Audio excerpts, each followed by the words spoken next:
आज 1 जून 2026 है, दिन है सोमवार का और मेरा नाम है प्रदीप शुक्ला। टीएमसी हार गई, लेकिन पश्चिम बंगाल की पूर्व मुख्यमंत्री ममता बनर्जी का उतना विरोध नहीं हुआ जितना जो उनके भतीजे हैं अभिषेक बनर्जी उनका विरोध हुआ। और लोग ममता बनर्जी को तो चोर चोर नहीं कहा, लेकिन अभिषेक बनर्जी को लोग चोर चोर कह रहे हैं। और अभी ही कुछ दिनों पहले ही अभिषेक बनर्जी पर लोगों ने हमला भी किया था, उन्हें पत्थर मारे थे, अंडे मारे थे, जूते मारे थे। तो जो विलन बने टीएमसी की हार का, वो लगता है कि ममता बनर्जी नहीं थी, वो बने अभिषेक बनर्जी। इसके कुछ कारण हैं और बेसिक तौर पे आपको बताऊं कि इसका जो प्रमुख कारण ये है कि उन पर पहले भी भ्रष्टाचार के आरोप थे और आईपैक से जुड़े कुछ मामलों की वजह से भी उनको इतना ज़्यादा जो विरोध है वो देखने को मिल रहा है, जितना ममता बनर्जी को भी विरोध नहीं देखने को मिल रहा। आपको बताते चलें, टीएमसी ने पश्चिम बंगाल में 15 साल तक राज किया और 15 साल के बाद 2026 के विधानसभा चुनाव में टीएमसी की छुट्टी हो गई।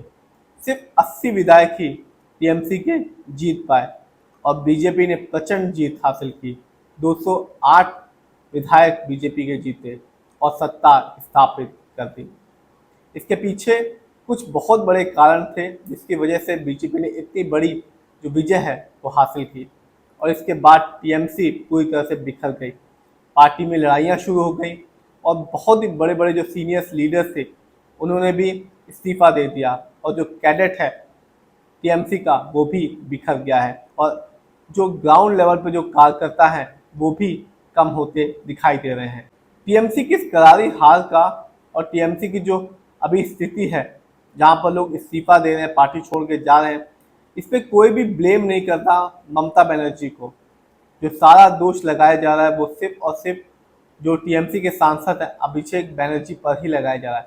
कोई भी नहीं कह रहा कि ममता बनर्जी की वजह से टीएमसी हारी या टीएमसी कमजोर हो गई। इस समय सारा इल्जाम सिर्फ और सिर्फ अभिषेक बनर्जी पर ही लगाया जा रहा है और उन्हीं पर इस समय विरोध प्रदर्शन भी किया जा रहा है। अभिषेक बनर्जी को ही टीएमसी की इस स्थिति का विलन बताया जा रहा है और टीएमसी के हार का भी विलन बताया जा रहा है। इसके कुछ रीजन है, चलिए मैं आपको बताता हूँ। आपको बता दूं, जो पूर्व मुख्यमंत्री हैं ममता बनर्जी, वो कालीघाट स्थित अपने बहुत ही साधारण घर में रहती हैं।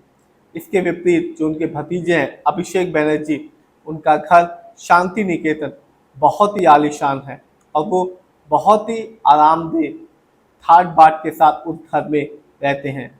उनके घर के पास आधी सड़क को बैरिकेड से घेर लिया जाता है और लोगों को आने जाने में काफ़ी ज़्यादा जो तकलीफ होती थी, क्योंकि एक तरफ आधी सड़क को ही घेर लिया जाता था, जिससे अभिषेक बनर्जी को कोई भी दिक्कत ना हो। लोगों को दिक्कत हो चलेगा, लेकिन अभिषेक बनर्जी को कोई भी दिक्कत नहीं होनी चाहिए।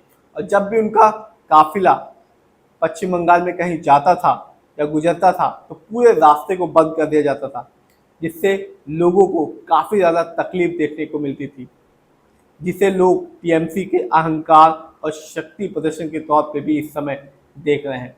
तो लोग ये मान रहे हैं कि जो अभिषेक बनर्जी थे उनको काफ़ी ज़्यादा अहंकार था और जहाँ भी जाते थे अपना शक्ति प्रदर्शन करते थे, जिसकी वजह से आज टीएमसी की ये हालत हो गई है। अभी ही टीएमसी के सांसद अभिषेक बनर्जी एक कार्यकर्ता के घर गए थे, राजनीतिक हिंसा में कार्यकर्ता की मृत्यु हो गई थी और उसके घर में गए थे। तब लोगों ने वहां उनको घेर लिया था और उनको चोर चोर कहकर बुलाया था, साथ ही साथ पत्थर मारे थे, अंडे मारे थे और जूते मारे थे। तो इससे साफ जाहिर होता है कि लोगों के अंदर अभिषेक बनर्जी के लिए कितना ज़्यादा गुस्सा था। जो स्थानीय लोग हैं उनका कहना था कि ये सालों के कुशासन के खिलाफ जनता का स्वाभाविक जो नेचर है, जो गुस्सा है, वो निकल के आया है। टीएमसी की हार का और इस स्थिति का एक और कारण ये है कि पश्चिम बंगाल की पूर्व मुख्यमंत्री ममता बनर्जी ने अपने भतीजे को पार्टी में ऊपर करने के लिए जो सीनियर लीडर्स थे उनको दरकिनार किया, जिसके अंदर पार्टी में ही जो विरोध था वो शुरू हो गया। क्योंकि जिन सीनियर लीडर ने काफ़ी लंबे समय तक पार्टी में काम किया, पार्टी को बनाया, पार्टी को विस्तार दिया, उनको उस पोजीशन तक नहीं जाने को मिला जो जो टीएमसी के सांसद हैं अभिषेक बनर्जी को जो पद मिला, क्योंकि वो पश्चिम बंगाल के मुख्यमंत्री पूर्व मुख्यमंत्री ममता बनर्जी के भतीजे थे और जल्दी ही टीएमसी में वो उच्च स्तर तक पहुंच गए और जो पार्टी के सीनियर लीडर थे वो वहां तक नहीं पहुंच पाए। इसका भी बहुत बड़ा इम्पैक्ट हुआ जिस वजह से विधानसभा चुनाव में टीएमसी की हार हुई और इस समय जो टीएमसी की हालत है उसका भी यही कारण बताया जा रहा है। टीएमसी के सांसद अभिषेक बनर्जी को विलेन इसलिए भी बताया जा रहा है क्योंकि उन पर कई गंभीर आरोप लगे हैं घोटालों के, जैसे स्कूल भर्ती घोटाला, कोयला तस्करी घोटाला और भी कई घोटाले हैं जो टीएमसी के सांसद अभिषेक बनर्जी पर लगे हुए हैं। और पश्चिम बंगाल में कट मनी और घोटालों की बाढ़ आई हुई थी जब टीएमसी की सत्ता थी। तो ये सारे प्रमुख कारण हैं जिसकी वजह से जब सत्ता गई तो उतना विरोध ममता बनर्जी को नहीं देखने को मिला जितना टीएमसी के जो सांसद हैं अभिषेक बनर्जी को देखने को मिल रहा है। और लोग ये कह रहे हैं कि टीएमसी की जो हार हुई है इसमें जो सबसे बड़े विलेन हैं वो है अभिषेक बनर्जी, ना कि ममता बनर्जी।